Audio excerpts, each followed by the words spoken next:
காங்கிரஸ் பெற்ற நன்கொடை தொடர்பாக பல்வேறு கேள்விகள் எழுப்பப்பட்டு வரக்கூடிய சூழ்நிலையில் காங்கிரஸ் பெற்ற நன்கொடை டெபாசிட் செய்யப்பட்டிருந்த வங்கிக் கணக்குகளை வருமான வரித்துறை முடக்கியதை சுட்டிக்காட்டிய அகில இந்திய காங்கிரஸ் தலைவர் மல்லிகார்ஜுன கார்கே பாஜகவின் வங்கிக் கணக்குகளை முடக்க வேண்டும் என்றும் அதை மட்டும் ஏன் விட்டு வைக்கிறார்கள், என்ன காரணம் என்ற கேள்வியும் அவர் முன்வைத்திருக்கிறார். தேர்தல் பத்திர முறைகேடு அம்பலமாகியுள்ளதால் பாஜகவின் வங்கிக் கணக்குகளை முடக்க வேண்டும் என்று அகில இந்திய காங்கிரஸ் தலைவர் மல்லிகார்ஜுன கார்கே செய்தியாளர் சந்திப்பின் போது தெரிவித்திருக்கிறார். இடி மற்றும் ஐடி சோதனைக்கு உள்ளானவர்கள் பாஜகவில் இணைந்தால் தூய்மையாகி விடுவதாகவும் மல்லிகார்ஜுன கார்கே தெரிவித்திருக்கிறார்.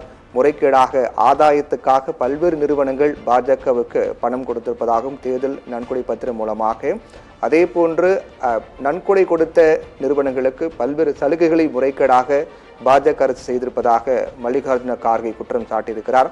பெரும் பணத்தின் மூலம் பாஜக தேர்தலில் சந்திக்கும் மற்ற கட்சிகளுக்கு எப்படி சம வாய்ப்பு கிடைக்கும் என்ற கேள்வியும் மல்லிகார்ஜுன கார்கே முன்வைத்திருக்கிறார்.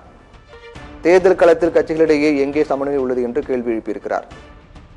தேர்தல் நன்கொடை பத்திர முறைகேடுகளுக்கு பிரதமர் மோடி பொறுப்பேற்க வேண்டும் என்று அகில இந்திய காங்கிரஸ் தலைவர் மல்லிகார்ஜுன கார்கே தெரிவித்திருக்கிறார். ரூபாய் 6060 கோடி பெரிய தொகை பாஜகவுக்கு தேர்தல் நன்கொடையாக கிடைத்தது எப்படி என்று பாஜக விளக்க வேண்டும் என்றும் அதை பற்றி நாட்டு மக்களுக்கு தெரியப்படுத்த வேண்டும் என்றும் இடி ஐடி விசாரணை வலயத்திற்குள் இருந்தவர்கள் அதிக அளவில் தேர்தல் நன்கொடை வழங்கியிருப்பதாகவும் காங்கிரஸ் தலைவர் மல்லிகார்ஜுன கார்கே குற்றச்சாட்டை முன்வைத்திருக்கிறார். இது தொடர்பாக பாஜக விளக்கம் அளிக்க வேண்டும் என்றும் தேர்தல் நன்கொடை பத்திர முறைகேடுகளை விசாரிக்க சிறப்பு புலனாய்வு குழுவை அமைக்க வேண்டும் என்று அகில இந்திய காங்கிரஸ் தலைவர் மல்லிகார்ஜுன கார்கே தெரிவித்திருக்கிறார். தேர்தல் களத்தில் கட்சிகளிடையே எங்கே சமநிலை உள்ளது என்ற கேள்வியும் அவர் முன்வைத்திருக்கிறார்.